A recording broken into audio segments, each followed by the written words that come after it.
Gracias, presidenta. Adilda Escobar, de Proceso. En primer lugar, bueno, pues sabemos, ayer se dio, por supuesto, el último informe de la ministra presidenta Norma Piña, en el que, bueno, ella habló de una serie de situaciones que tienen que ver con, que derivaron en la reforma al Poder Judicial. Una de ellas, lo que ella menciona, es que fue derivada de estigmatizaciones, de persecución, de amenazas a jueces, sobre todo a quienes no estaban o quienes emitían fallos que contravinieran el interés en específico del gobierno federal.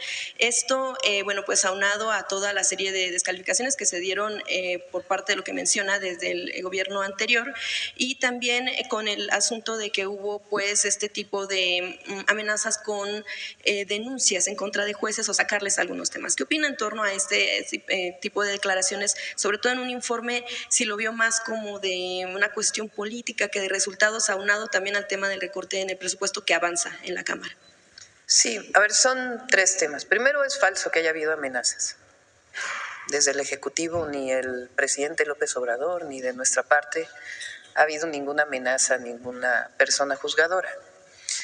Lo que es importante es que una persona que trabaja en el Poder Judicial, particularmente jueces, juezas, magistrados, magistradas, ministras y ministros, también son servidores públicos y requieren transparencia. No se puede, por un lado, estar defendiendo el INAI por la transparencia y, por otro lado, ser oscuros en las decisiones que se toman en el Poder Judicial. Lo que sí se ha hecho es hacer pública algunas decisiones que se toman, que deben ser públicas y que se manifiestan en la mañanera, de casos en donde, por ejemplo, se dan amparos a delincuentes de la delincuencia organizada. O casos, por ejemplo, que mantuvieron durante meses y meses y meses para poder determinar una resolución de la Corte por intereses personales o mercantiles. O casos en donde la Corte decidió legislar contrario a todas sus funciones establecidas en la Constitución. Entonces, en realidad, el fondo es que el Poder Judicial, y particularmente una parte de los ministros y ministras de la Corte, pues representan el régimen de corrupción y privilegios que había antes. Y eso es lo que están defendiendo. Y ahora, pues la transformación llegó también al Poder Judicial, por voluntad del pueblo de México. Porque las personas que dicen que el pueblo de México no sabía que al dar los votos a diputados, diputadas, senadores, senadoras del movimiento de transformación, que el pueblo no sabía que eso iba a implicar un cambio en la Corte, pues están muy equivocados. Claro que el pueblo lo sabía y por eso votó así. Entonces, pues lo que hay es la defensa del viejo régimen frente a un pueblo consciente, activo, empoderado, en el sentido de que sabe lo que representa la historia y el mantenerse unido con la transformación que representa pues el nuevo Poder Judicial que se va a formar. Y a diferencia de lo que dicen nuestros detractores, los adversarios políticos o la propia ministra, la presidenta de la Corte, de que esto va a representar menos autonomía, que no va a haber Estado de Derecho, es todo lo contrario. Ahora va a haber autonomía del Poder Judicial, por una sencilla razón: van a ser electos o elegidos por el pueblo.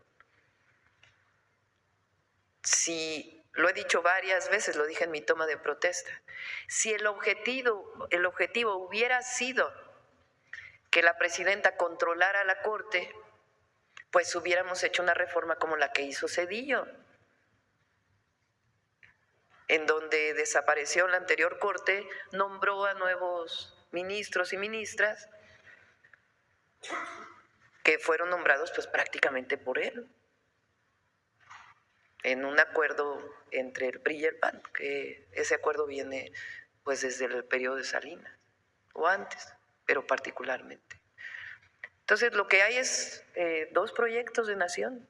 Uno, regresar al régimen de corrupción y privilegios, y otro, avanzar con la transformación. Entonces, ¿qué está defendiendo ayer con su informe? Pues el viejo régimen. Entonces, es falso que haya amenazas. Eso, lo que sí es que tiene que haber transparencia en el actuar de las y los jueces, y también los primeros que tienen que cumplir con la Constitución son ellos. Los primeros que tienen que cumplir con las leyes son ellos. Y no se puede estar utilizando la ley de amparo para liberar delincuentes, incluso la delincuencia organizada. Entonces, cuando se hace público eso y se denuncia al Consejo de la Judicatura, pues no es ninguna amenaza, es sencillamente decir lo que está pasando y acciones que no son acordes con la ley de las y los jueces, pues que también puedan ser sancionadas. Por eso ahora se está planteando el Tribunal Judicial, exactamente.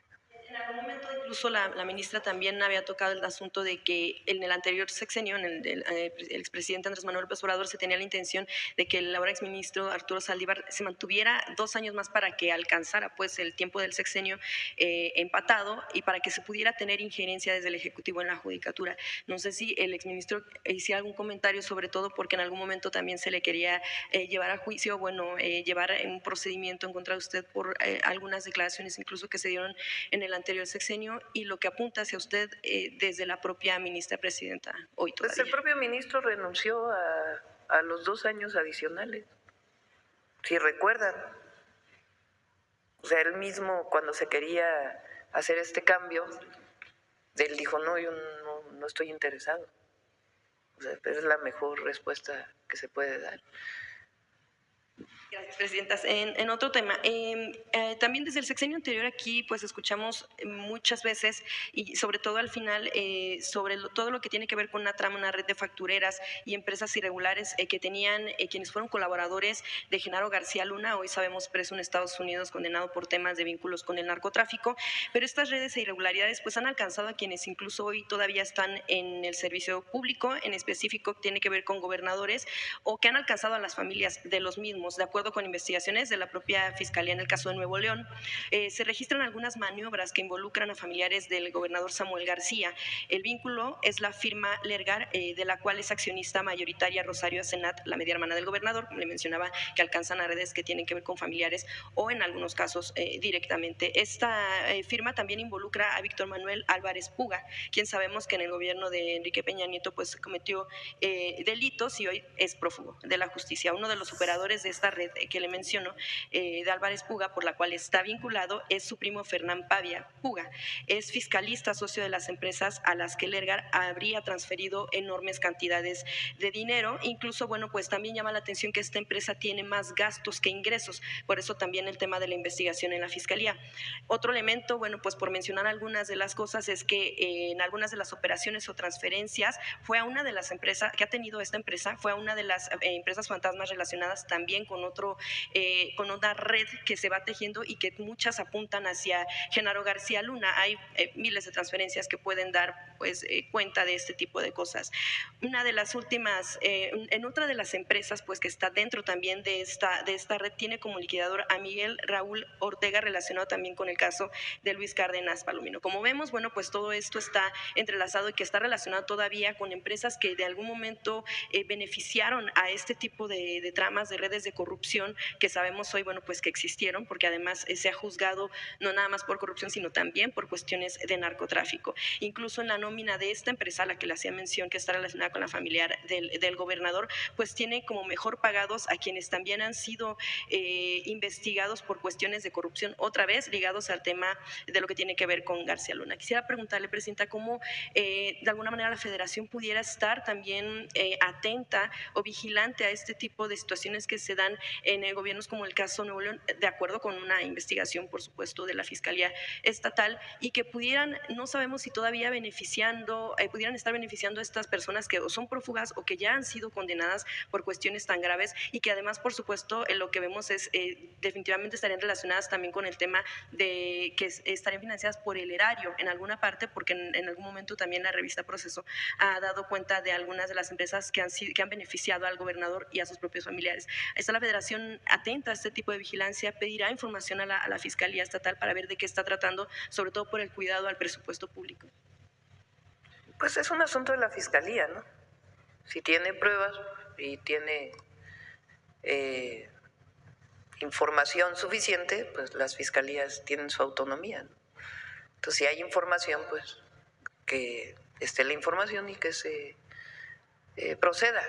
Que no se haga esto de un asunto político. Si es un asunto administrativo, jurídico, penal, pues que se quede en ese ámbito, ¿no?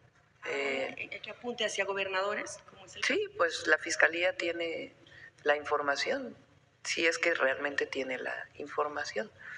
Ahora, es relevante que sepan ustedes y quienes nos escuchan que uno de los... Fíjense, hay varios casos de factureras que se presentaron a través de la Fiscalía General de la República. Regreso a los jueces. Que se presentaron a través de la Fiscalía General de la República denuncias y el juez niega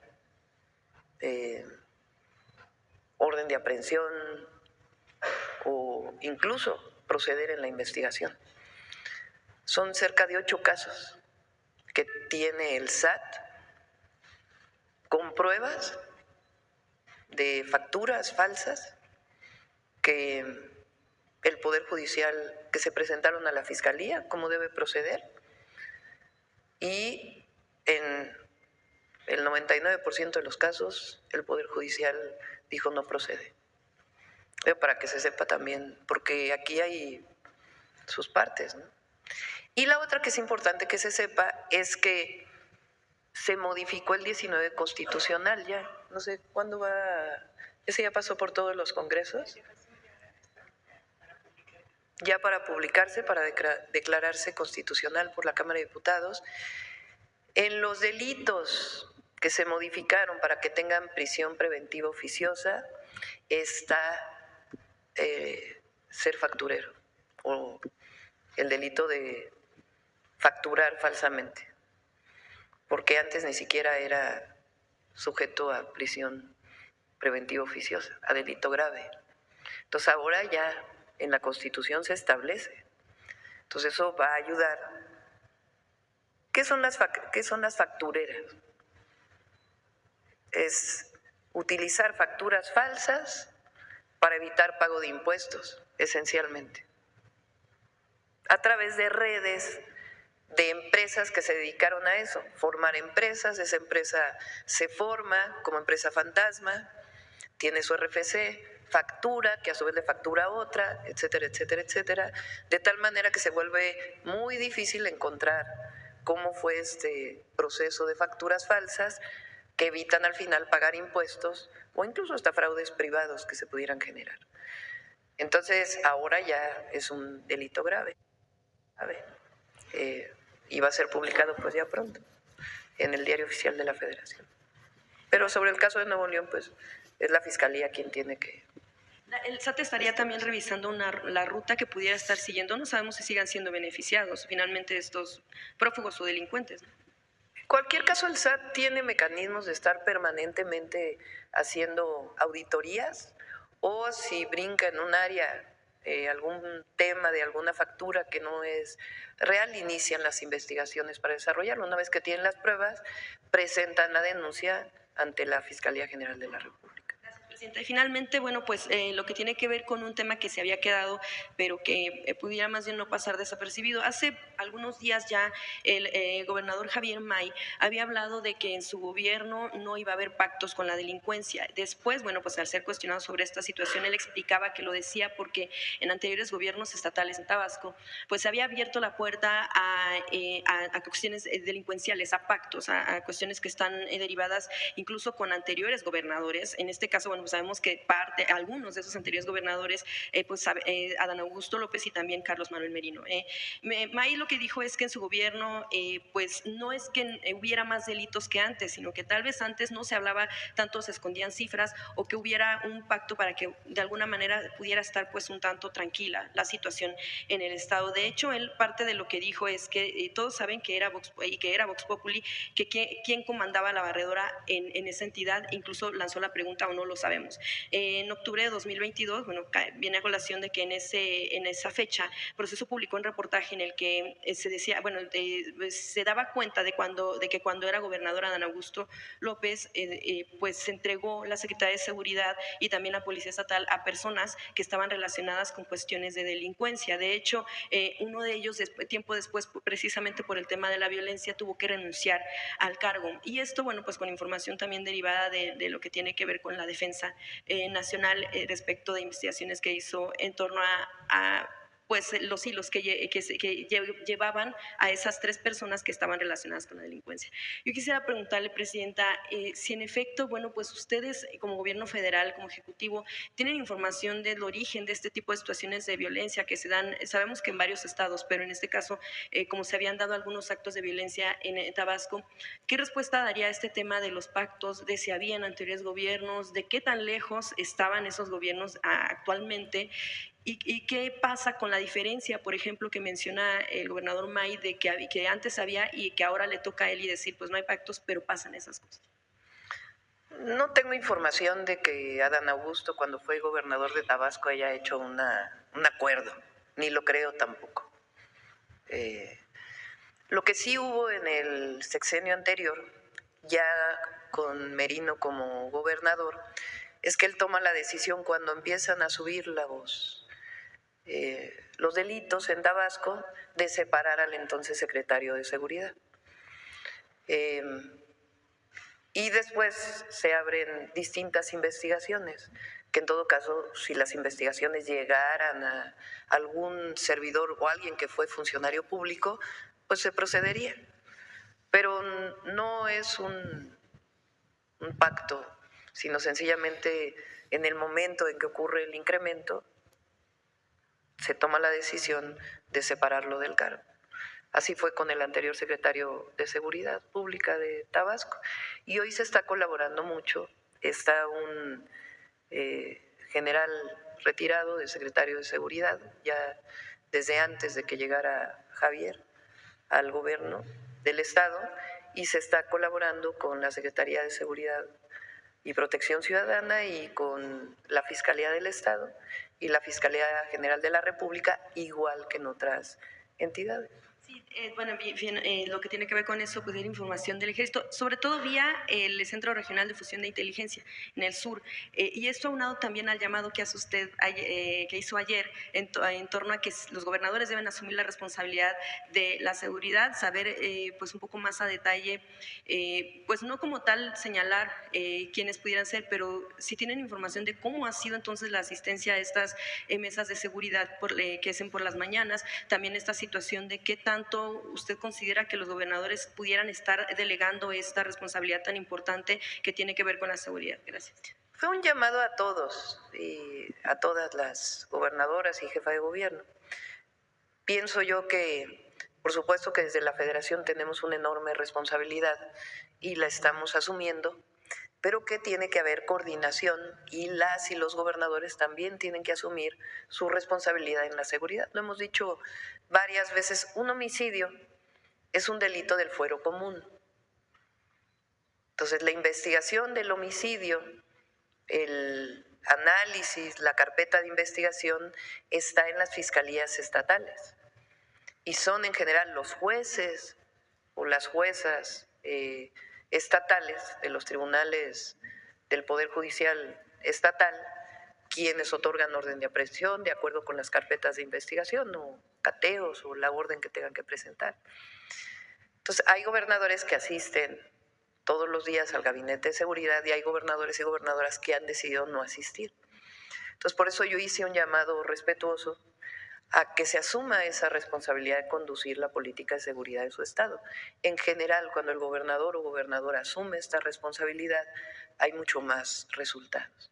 Entonces, por supuesto, son elegidos y elegidas por el pueblo y ellas toman sus propias decisiones, pero por eso dije es una sugerencia respetable a todos para que asuman la responsabilidad de la conducción de seguridad. Hay estados con menos delitos que a lo mejor tienen ya una estrategia y consideran que no es necesario, pero creo que particularmente en aquellos estados en donde hay alta incidencia delictiva, pues tiene que asumirse esa responsabilidad.